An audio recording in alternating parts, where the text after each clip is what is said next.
As you reach an advanced level, it's time for you to refine your passes. The best advice I could give you is the same advice I would give if I'm talking about the guard, is the gripping.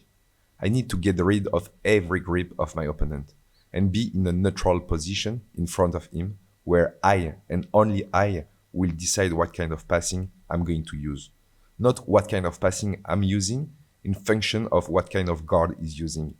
You make him play your game, not the opposite.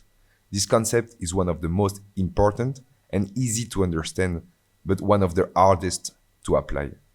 Even world champions made the mistake to think that they can break another opponent's favorite game. I think about Levy Jones against Lepre. Lepre is better, but he chose to play against Levy's favorite game and lost by points. The second advice is diversity.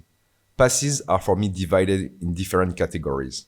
The most obvious one is the direction of the side you're passing. You should not be perfectly ambidextrous at every pass on each side, but having some strong passes on the right and others on the left. And you should be able to switch from one side to the other to confuse your opponent and make him move. Those movements will help you to find a hole into his guard. The third advice is the type of pass you're going to choose, and again, you need to switch between them.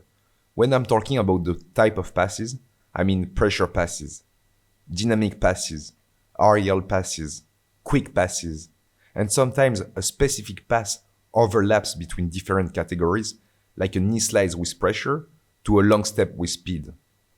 Then you add the diversity of passes and the switching side. You overwhelm your opponent switching sides and changing the type of passes. You can pressure knee slice, then long step dynamically. Switch to the other side while holding its pants and pinning his leg to the ground, to a pressure leg drag to the other side to a back take. This should be your objective, not forcing only one pass and being stubborn, as you're giving time to your opponent to think about his defense. But if you bring him into a storm of passes, and I'm not telling you to lose yourself in this hurricane, every movement should be decided and precise, as only one of you can commit a mistake which will be taken advantage of. Your guard is your treasure and should be cherished as if. Don't let anyone pass it.